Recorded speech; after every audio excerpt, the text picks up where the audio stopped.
Dr. Tollman from Merrimack Valley Hospital, and he's a hospitalist there, and he's going to kind of let us know what that's all about. And I just want to say thank you for coming. Thank you. Gentlemen, good to see you all again. Yeah, I think this is like the 4th or 5th year I've been here. Is that correct? yeah. More or less. I seem to come here about once a year. In the past, we've talked about what's a hospitalist. We've talked about transitions of care. What happens when you go to your primary care doctor and you go to the ER and then you go to the hospital and then you go to rehab and all that stuff. We've talked about meds. I think we had an hour-long talk about just people. You guys were asking me about different meds that you're on and what they do. We've talked a little bit about end-of-life decision-making and care and things like that, code status. That was last year. Since we've talked about meds, code status, transitions of care, we can talk about disease processes also, but as like pneumonia and strokes and things like that.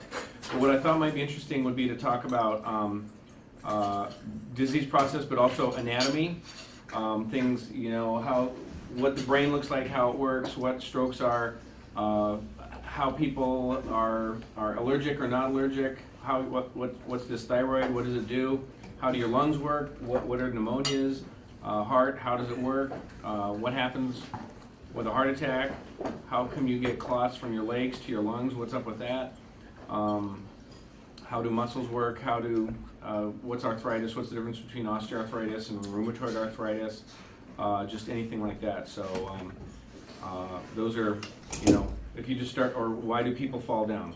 What's this? What happens with vertigo? Those types of things. So if you want to, what I'm going to do is I'm going to try to draw as many pictures as I can, just so it kind of sinks in a little bit. For me, drawing ugly, very, very ugly pictures is how I give out information to people frequently.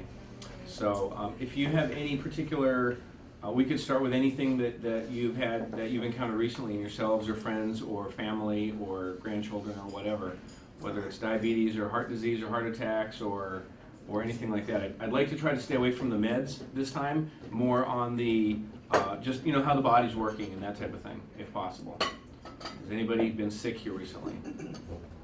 You're all very healthy. Do you guys have any particular questions about how? Yes, sir. Yeah, I do. I'm on Coumadin. Yes.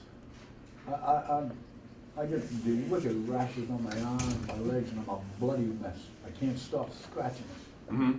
What do I do? Just let it go and bleed to death?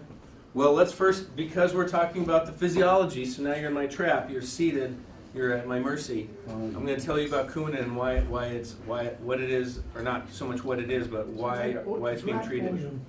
It can be used as rat poison. I've heard that it is used as rat poison. I guess those rats bleed.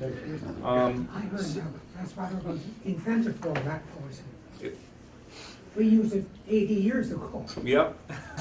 So if you think of here's let's see here.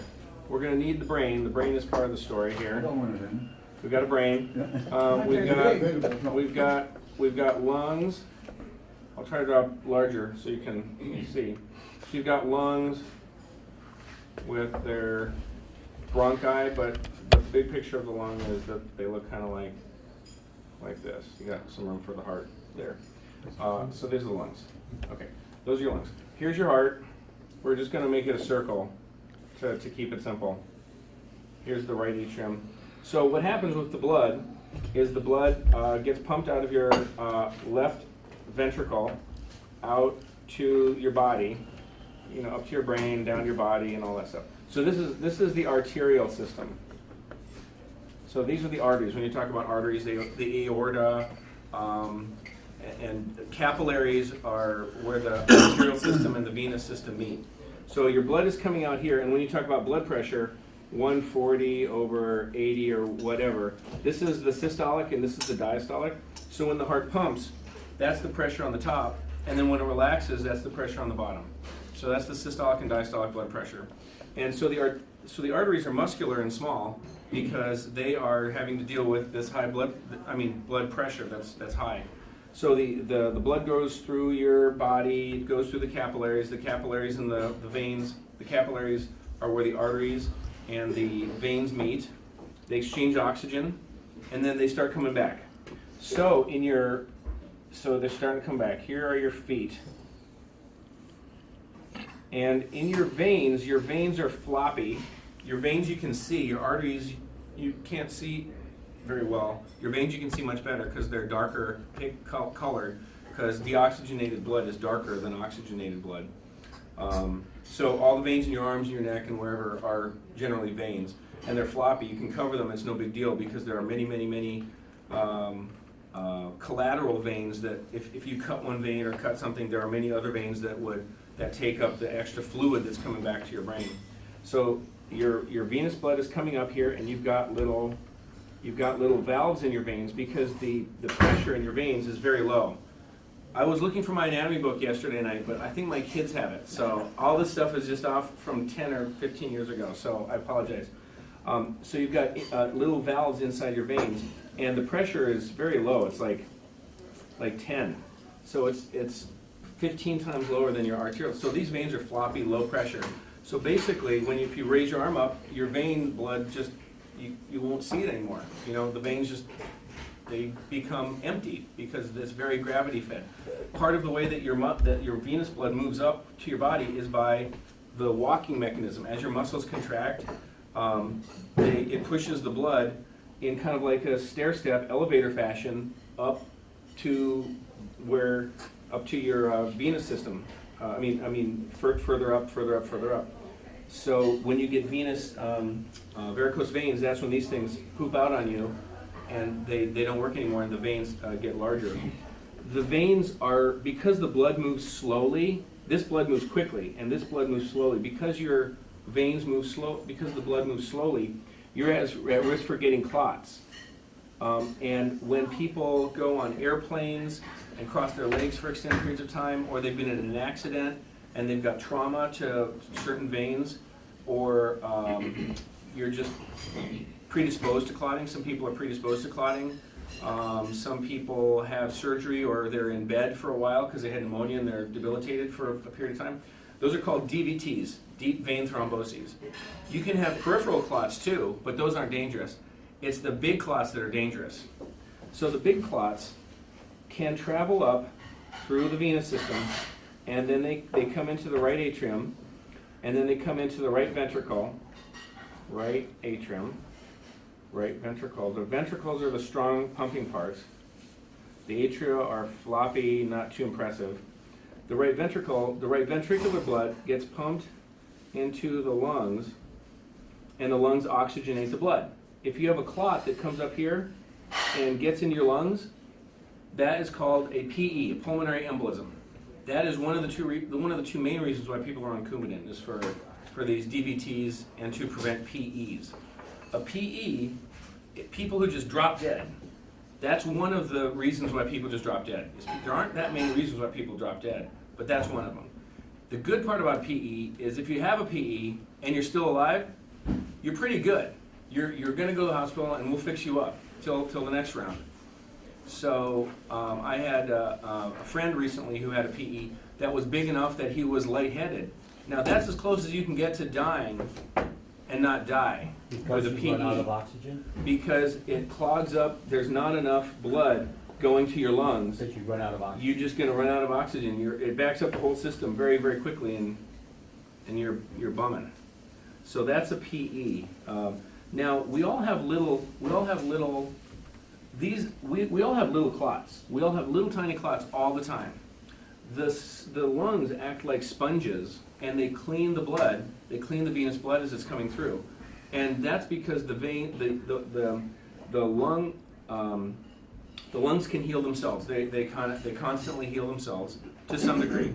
It depends on how you're damaging them, but they do pretty well with little microclots. They break those down, and you're good as gold again. The problem that people have with those is some people have what's called a PFO, patent foramen ovale. Has anybody ever heard of a PFO? Okay, well, I won't spend a lot of time on it. About 10 or 15% of us have patent foramen ovale, small little openings in the atria. And these little tiny microclots that are coming up and floating around in here and then go here and then get cleaned up here in the sponge that is the lungs. Occasionally one of these will come through to this side, and if you're unlucky enough for that little tiny microclot to go up to your brain, you can have little strokes from these types of clots. Usually they're asymptomatic, but sometimes they're symptomatic.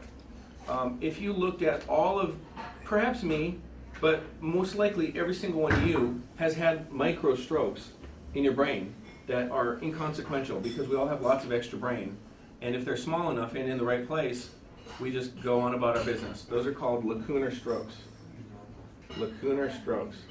So if you all go get head CTs, they're going to have lots of little white dots. In fact, you'll have so many, they're so common that the doctor won't even tell you. You know, they'll look at your CT scan and they'll say, oh, you know, a number of lacunar strokes, 6 lacunar strokes. They may not even tell you that because it's so common. And then, you know, 2 years later, you're like, hey, I had strokes. My doctor didn't tell me. That's because it's like when you start getting CAT scans and MRIs on everybody, we're going to find a lot of things on people that are normal, that don't need to be treated. In fact, the treatment might be worse than the cure.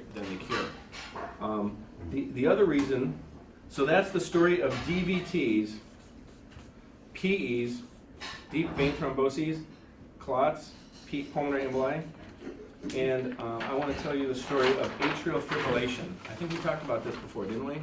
So the reason for him being on Coumadin is to help resolve or keep those clots from forming. One of 2 reasons. More likely is that you have atrial fibrillation or have intermittent atrial fibrillation. So this is one of the reasons for being on Coumadin. If you have one clot for no reason, then they're on your Coumadin for 6 months. Okay? Just because the gods of Coumadin have decreed that is 6 months. If you have been traveling or you were in bed or something, then you're still on it for 3 to 6 months. But once your reason for having clots is over, let's say you got pneumonia and you couldn't walk around, you're in bed a lot, and you're at the rehab, and then you go home. Once you're up and walking, then you're up and walking, and your risk for clots goes down. So then you may not be on Coumadin for 6 months. However, if we just don't know why you got a clot, you know, I've been walking, doctor, I've been doing my thing, I don't know. That's where you get 6 months. If you get 2 clots for no reason, then you're on Coumadin for life. Because PEs in your legs can kill you. PEs in your arms aren't big enough to kill you. So in my world, in the hospital, we put big giant IVs in people's arms and in their jugular veins. Those almost always get clotted. Just clots grow on those because that's what your body does. Whenever it sees things that aren't supposed to be there, it starts clotting and attacking it with white blood cells. So these clots, we're not too jazzed up about those, but they can still be DVTs. It's only the DVTs in the legs that are life-threatening. These can be annoying, certainly, and bothersome, but not life-threatening. All right. So that's one reason. You're probably on Coumadin because your heart, so here's the right atrium, here's the right ventricle, here's the left atrium, and here's the left ventricle. So we've got some valves. I'll just put the valves from the right atrium from the atria to the ventricles. So your blood comes up here into the vena cava. So your blood from your head, the blood from your arms, the blood from your lower body and your liver. And we can talk about livers and kidneys and anything you want, okay? I don't want to spend the whole time on blood, although it's good, it's interesting. So atrial fibrillation.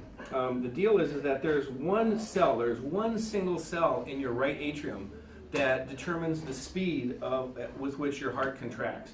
The cell, it's a series of cells, but there is one cell that's fastest. If that cell dies, then there's another cell that picks it up. All the cells in the heart, to some degree, can beat automatically. They just beat at different speeds. So this is the one cell that determines how fast your heart goes.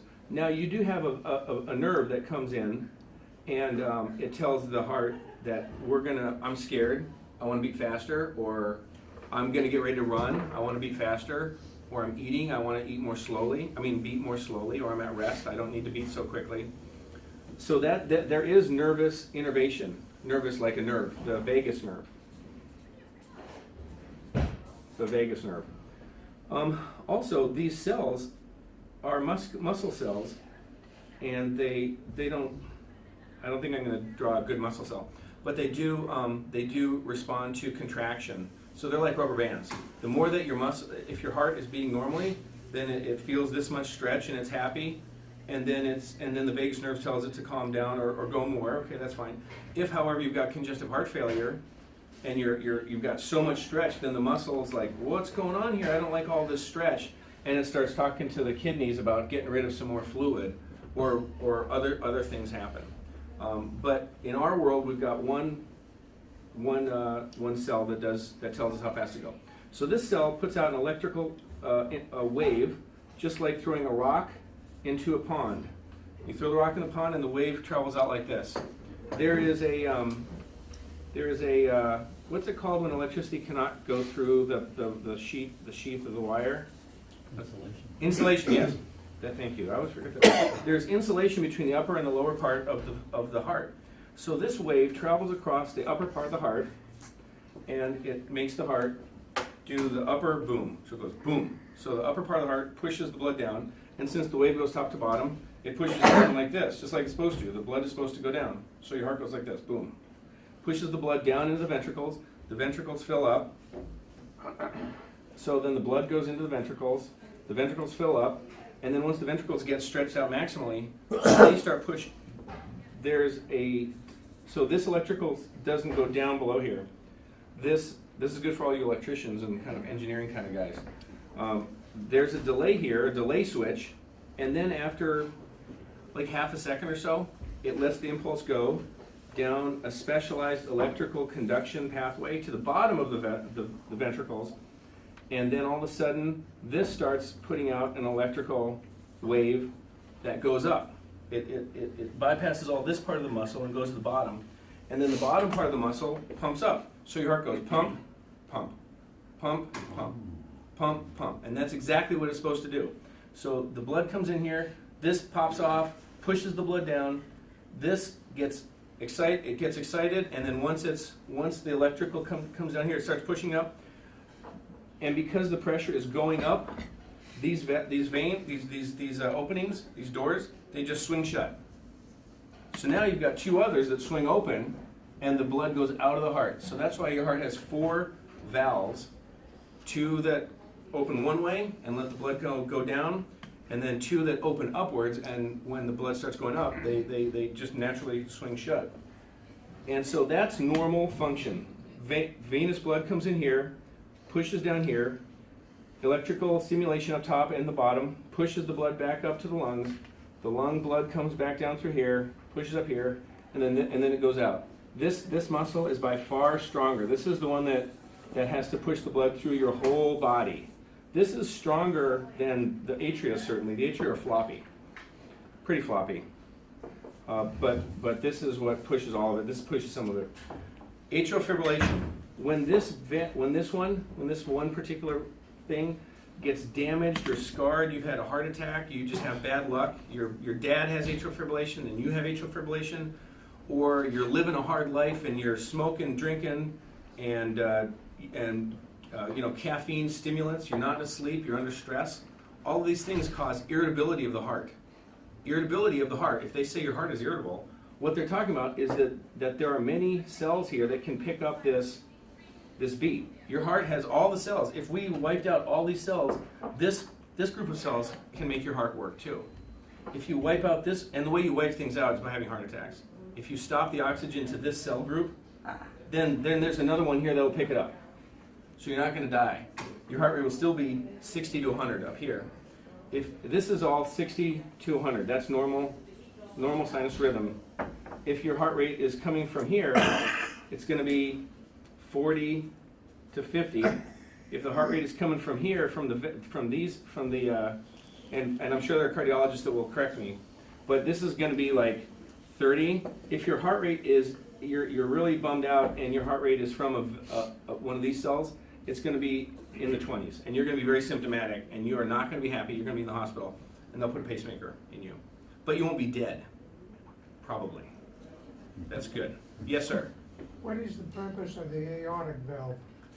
The aortic valve, well, all the valves, we've got the 4 valves, and those 4 valves, you've got the mitral, the tricuspid, the aortic, and one other, I'll think of it shortly. I can't think of it either. And those 4 valves, they just 2 go down and close up, and 2 go up.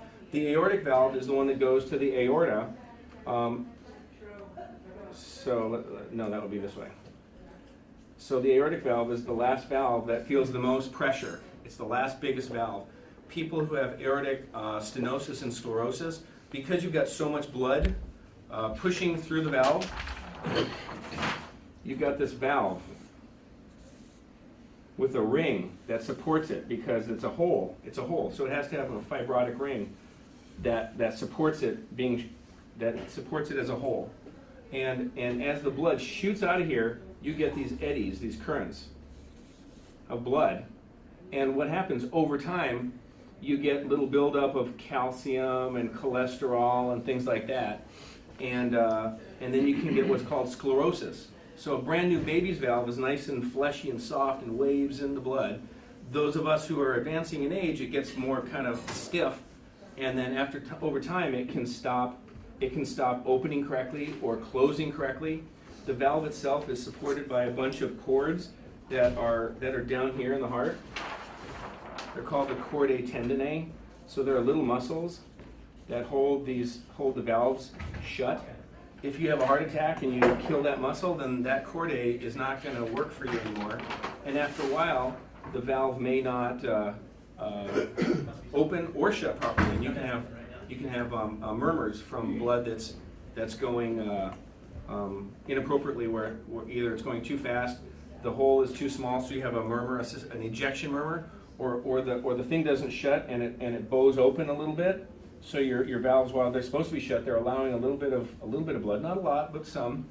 Those are regurgitant murmurs. So you can have regurgitation of the blood backwards, or you can have ejection murmurs, which are usually more kind of forceful and kind of high pitched because they're under pressure, and then the regurgitant murmurs are lower. How do you keep that particular organ healthy? The best thing with the blood, with the heart, is blood pressure control is good. Let me finish with this quickly. So if you do enough damage to different of these excitable cells, you can get to the point where instead of one cell being in charge, you get 2 cells at the same time that say, I want to be in charge. No, I'm in charge. I want to be in charge. And what happens is you start getting multiple cells firing off at the whole time, and then this whole thing up here doesn't work anymore. And what happens is instead of boom, boom, the blood comes in here and it just kind of dribbles down there. And it does get down there, but not with a kick and not as forcefully. And more importantly, or as importantly, you lose about 15% of your heart function when that happens. So it's not enough to like do you in, but if you're a competitive tennis player or something like that, it can be problematic. Most people don't even notice it because most of us aren't that in shape that 15% is like really critical. There's something, it's called the ear of the heart, the auricle of the heart. And I'm not exactly sure, it's an old leftover evolutionary thing from who knows when, but it's pretty useless as far as any of us can tell. And if it's not pumping correctly and getting rid of the heart, or getting rid of the blood with a sinus rhythm, it accumulates clot much, much more quickly than any other part of the heart.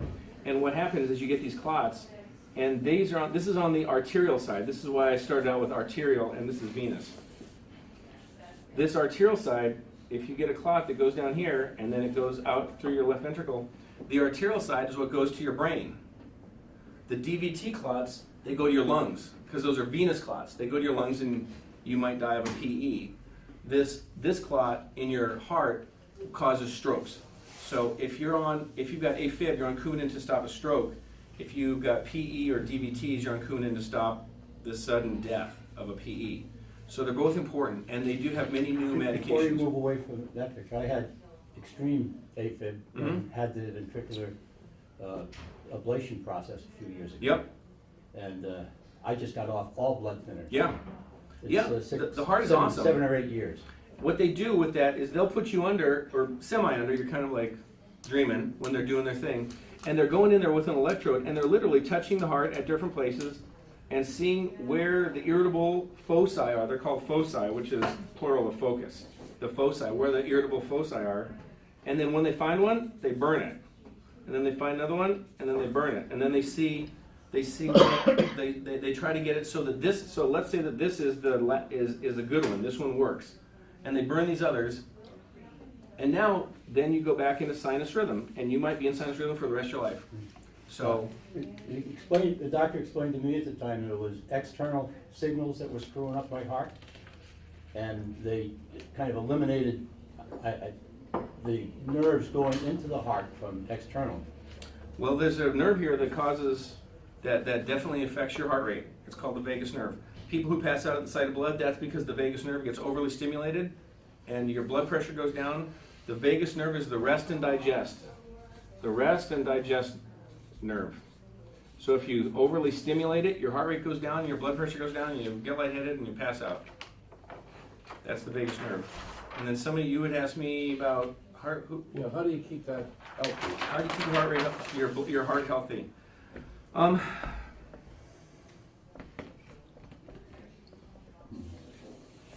today's a big heart day. So you've got. Okay, so here's your aorta.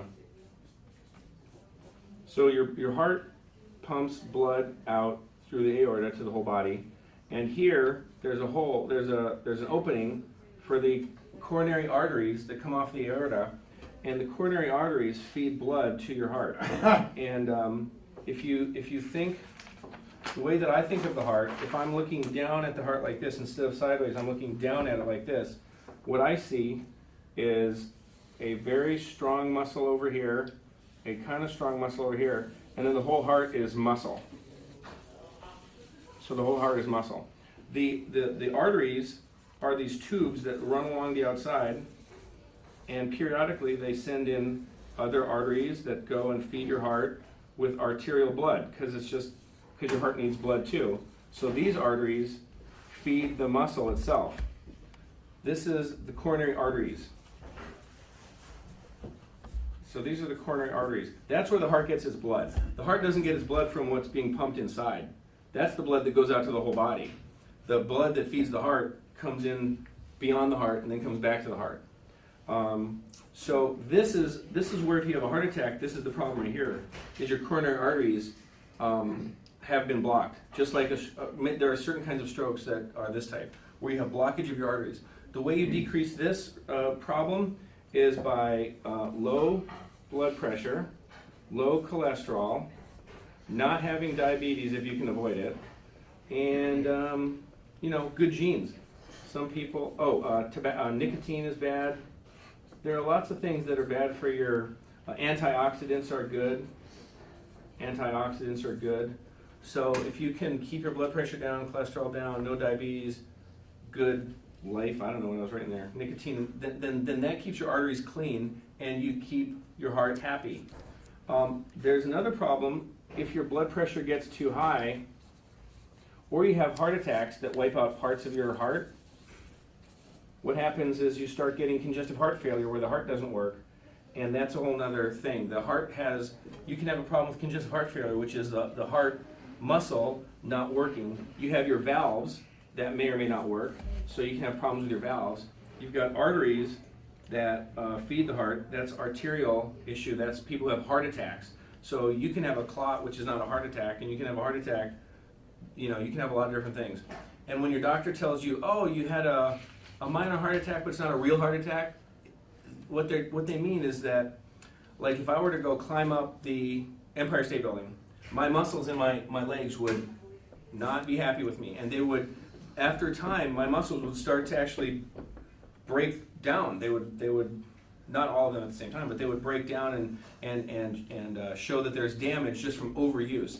Some people, when they're sick in the hospital, if they've got congestive heart failure or they're sick and their heart rate is too fast and their heart is getting tired, you can have a little bit of leakage of damaged heart muscle. But it's not really a heart attack. When you talk about a heart attack, you're talking about lack of blood flow to the heart muscle from the arteries. But you can have leakage of muscle. You can have some muscle damage that is not pathophysiologically from this. The problem is that your heart isn't in good enough shape for the stress that it's under. So when physicians are talking to you, there's a lot that goes into it that's hard to express. So sometimes it's kind of complicated, but that's my heart story. See, mine's 30 years ago, I had a double aneurysm in the brain, and they wanted to cut an artery here and stop it, but they couldn't do it on the other side. They had to do patches or pads or something. And then I go back, and then they did the open heart surgery on me, 10, 12 years later. So I had fun. I had a good time. So let's talk about the brain. So here's your scalp. Here's your hair. There you go. There you go. Here's your eyeball. Here's your eyeball. You're in the wrong group. Not many of us have that much. That's right. Oh yeah, that's right. We're in the wrong group. This is the no hair group. Underneath your scalp, you've got your bone. Underneath the bone, you've got a strong layer called the dura mater, which is a thick layer that separates your brain from the outside world, and it kind of encases the whole brain. And within the brain, you've got your arteries that come up into the brain. You've got basically lots of arteries, but at least 6 basic ones. You've got the internal and external carotid, and then you've got 2 that come through your vertebra. So you've got 6 veins that come up to your brain, because the brain's kind of important. Inside the brain, you've got this circle that all these 6 feeder arteries. So you've got 6 feeder arteries that come up into your circle of Willis. And then the circle of Willis is just a round circle, and so as long as you have one of these working, you're good. If you block out all 6, you're not good. That's why you can survive with one carotid completely occluded. You can have a stroke with one carotid not working, because it'll shoot off atherosclerotic plaque. But in general, if you've got a good circle of Willis, you're in better shape than if you've got a lot of clotting. Now, you get we all get clotting as we age. So you can have clotting here in the circle of Willis. If that gets completely clotted off, you're still pretty good, because it can go halfway around. It all evens out in the end. But maybe you've got 2 clots that are finally clotted off. So as long as these 2 arteries are going, then all the arteries that go out here, you're still good. But as you can see, your risk accumulates as you get more and more clotted and atherosclerotic and such. So the reason I'm bringing this up, first of all, because what the heck, what else are we going to do today, right? Is that when you were talking about aneurysms, so your arteries go out to the different parts of your brain, but an aneurysm is a bulge in your artery, and as we all know from tire tubes, those bulges, because of physics, as the bulge gets bigger, it gets weaker. So it gets bigger and weaker and bigger and weaker and bigger and weaker. So there's a certain speed with which these things weaken, as determined as it has to do with your blood pressure and how big it is. So they might say that you've got an aneurysm and we're not going to do anything, we're just going to check it again in 3 months. Because we know now, we've seen tons of aneurysms, we know now how quickly they grow with your blood pressure. And that's why you talk to the vascular surgeons, because they know and I don't know. When I see this, I send to the vascular surgeons, because I don't know the rate, because I don't have that experience. So these guys know, okay, we're going to see you again in 3 months. At some point they say, you got to do something because it's going to pop. But it's not that easy to deal with these things. You can either come in from the outside and do something, or more frequently what they'll do is they'll take a wire, the interventional radiologist, they'll put a wire up all the way up through here, wire, and then they'll put a little curly thing in here, and that curly thing causes clotting. And what happens is they just clot that thing off. It just clots off. I don't know if it goes away, but I know it stays clotted off. You'll see those wires in your brain for good. But those aneurysms can break. Well, once it's clotted off, it doesn't matter. No, but the before aneurysm that. can certainly break. Yep. And then you have a hemorrhagic stroke. So you can have a stroke if you bleed here. That's a subdural hematoma. Or epidural hematoma. Subdural is right below there. And then you can have like intracranial hematomas, which are inside the brain itself. So these are hemorrhages, hemorrhagic strokes, bleeding strokes. This is about 15% of strokes. Your clotting strokes are 85% of strokes. That's why we say that most people, or many people, are on aspirin to prevent clotting strokes or to help decrease clotting strokes, because your risk of bleeding is lower than your risk of clotting. Now, your risk of bleeding isn't 0 because your aspirin, and all non-steroidal anti-inflammatories like ibuprofen, which is Motrin. The aspirin inhibits platelets, and platelets deal with clotting in your arteries. You've got different clotting mechanisms on your vein and your arteries.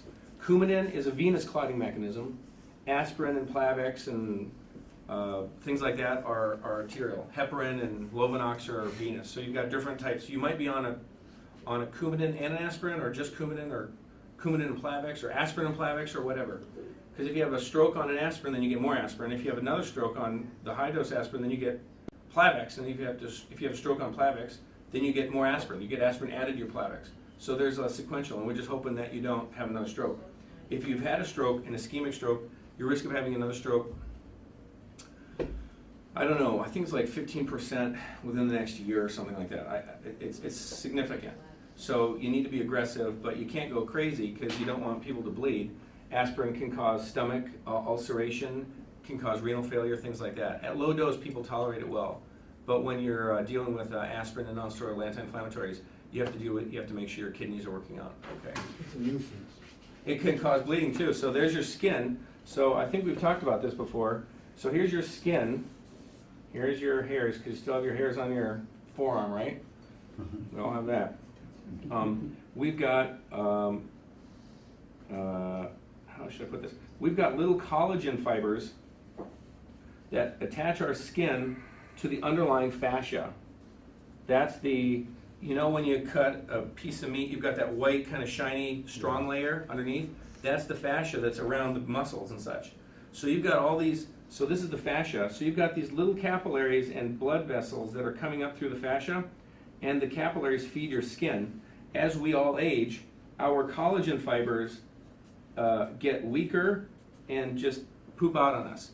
So my skin moves this much, and your skin may move more, probably. So as we age, that's a normal thing, that your skin just moves more, and what you get are, these are little bleeds, because the skin is moving more than this tube can just physically move. So what you do is it bleeds, and you get little bleeding purple marks on your arms. Those, unfortunately, are called, what are they called? Oh, it's called senile purpura. I think I've told you this before. What a bad name. I was just going to say. What a bad name. Senile purpura, right? Let's get offended here. Purpura. I think purpura has something to do with the color purple. So senile meaning for older people, purpura meaning is purple. They're safe. They're just annoying. My cardiologist said that when I asked him about it, he said, well, you're old and you have thin skin. That's what he means, old, thin skin that moves, mobile skin. And you can do things that cause more weakness of the collagen, like if you're on prednisone, things like that. Those will weaken the collagen further. And he moved on to another subject. Yeah, because we're, you know, what annoys you may not annoy us. When I was a primary care doctor, I used to like to tell my patients, if they would come in, you know, bring in your list of things that we want to talk about. So if you came in with 8 things, then because we don't have time in today's modern medicine, we don't have time to talk about all 8. I don't know, are these forward? Yeah. So you pick, which are your top 2 that bother you the most? You know, this one and this one. Okay, fine. And then I'm looking at your list, and I pick the one that bothers me the most. Because the one that bothers me the most is the one that's most likely to really hurt you. Whereas your wart bothers you second most, you know, because it hurts. So that's how we would come up with a good plan of attack of all the problems. And we may not get to all 8 problems, but we'll get to 2 of your favorites and 1 of my favorite. And then if there's another one that's dangerous, or you know, I may overrule you, but then at least I'd have the courtesy of saying, why don't you come back in 2 or 3 weeks and we'll deal with that wart again, and then we'll talk about this other thing that you've got a problem with. So that's skin. Interesting. Aspirin. From this, we can talk about your stomach or gastrointestinal system. We can talk about your kidneys.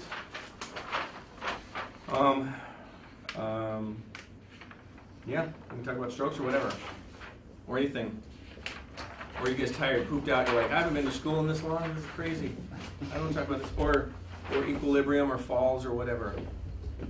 I think we've got about a few minutes left here. Well, equilibrium is a good subject. Equilibrium is a good one. Yep, oh, we got 10 minutes left. Okay, good. So the equilibrium. So the way that your body determines where it is, you've got your So here's your ear.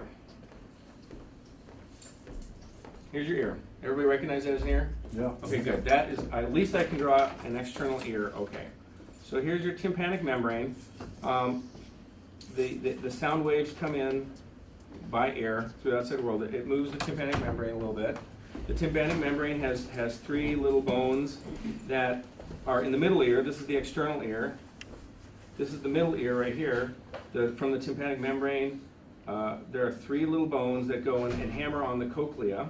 And the cochlea has nerve cells that are specially that move when you've got movement in your ear. Inside this middle ear, in addition to hearing, you've also got three loops of liquid that are at three different angles. One is like this, like this. One is like this, and then one is diagonal. That way, no matter which way you turn, some fluid is going to move in your head, because they're arranged at 45-degree angles, so that if you move this way, maybe the fluid, this one isn't going to feel that because it's flat. It's not going to feel the movement. But the tube of the fluid on this, the tube is going to move like this. Does that make sense to you guys? Mm-hmm. So you've got the fluid that stays still, but your head moves around the fluid, just like when you're turning a glass of water. The glass stays still, but the glass moves, but the fluid stays still. So within those three tubes, you've got little tiny hairs that sense the movement of the fluid in your ear. So that is how your inner ear works with equilibrium. So your inner ear needs gravity. So spacemen don't have this. They don't have this. So that's why they get nauseous when they're in zero gravity, and they have to just get over it. They have to learn how to deal with it. If your body has the ability to turn off nerves that it finds unhelpful. So if one of your eyes is pointing that direction and one is pointing this direction, over time your brain is going to turn off this eye, right? Maybe you've had friends who do not have both their eyes equal, and then one eye becomes blind over time. Same with skin. If you were to rub one part of your skin for an overly long time, like 10 minutes, it would get numb after a while. That's why sometimes, every 5 or 15 years, they talk about how to make injections less painful. Back 10 or 20 years ago, they used to rub your skin ahead of time, because if you overstimulate the nerve, then after a while it gets tired, it gets fatigued, and that's it. Same thing here. Anyway, so there's one way of equilibrium. The other is your eyes. Your eyes. So here's that mechanism in your middle ear. Your eyeballs, can tell you what your eyes tell you. Your eyes and your ears have to agree with what's going on, or you start getting nauseous. The last thing is in your legs. In all of your muscles. So let's say that this is a muscle. In all of your muscle, you've got these specialized cells called proprioceptors, and they tell you how much stretch your leg is under. So if I move forward, if somebody comes up and pushes me forward, my muscles, my reflexes, will tell me to contract those muscles or step forward. And that's a reflex that just goes from your leg to your spine. It doesn't go up to your brain. You don't have to think about not falling down, because every step is a fall. If we had to think about how we walk, imagine that. So this is a reflexive action that, your brain says get going, and then your reflexes take over. That's what they call muscle memory. That's why when you're doing sports, your brain and your reflexes learn, okay, that's how I'm going to throw that thing, or that's how I'm going to catch that ball. You don't have to think about where the ball is. Your brain and your eyes just go there. That's muscle memory. Same with walking. And when you start having less quick nerve conduction, or you start traumatizing your joints, you've got your bones here. When you start traumatizing your joints, and they can't accommodate for that quick step that's needed, or your vision gets worse, or your hearing or your middle ear gets worse, you start having problems with equilibrium. You do have three ways, you do have three things, but that's why you start saying, move more slowly, because you're going to have to think about it. You got to use the cane or the walker or whatever it is you're going to use. Can that be correct? That can be corrected up there. Well, when people start falling, we wonder why they're falling. Is it because their joints are bad? They just can't catch themselves. Everything works except for their joints don't work. So if it's a joint problem, then we deal with the joints. If it's because you've got diffuse muscle weakness, then maybe we just need strengthening. If it's because your vision's getting worse, why is your vision getting worse? Do you have cataracts? Do you have macular degeneration? You know, what's going on? Do you have diabetes and it's pooping out the back of your retinas? Hard to say. If you've got this middle ear thing, this is by far, I'd probably say probably more common than the others. It depends what the problem is. There are little tiny stones, they're not, I guess they're crystals. I don't know, I guess you could call them a stone. But they're little tiny stones that sit atop these hairs, and they're kind of in a sheet of stones. It's kind of like crystals attached to a sheet. And you can theoretically, or not theoretically, it happens from what I understand, and I'm no ENT doctor, but these crystals can kind of lift up and they're loose. So now these hairs are just kind of flopping in the breeze, and what you can do, and I'm not even sure how this works, but the ENT doctors and some primary care doctors who have more experience than I do, they can maneuver your head in certain ways so that these crystals attach down or just touch down onto the hair again and attach right. My mom had this, benign positional vertigo is what it's called.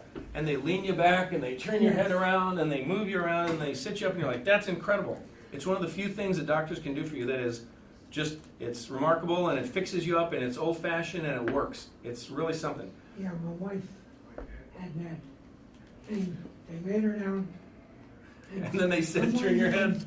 Somewhere in her brain or in her knee or somewhere. They said something, those little things you mark there. Yep. They level them out, or I don't know And what they then, did. yep. She was fine. I think it's called the Dix-Hallpike maneuver. That's the maneuver.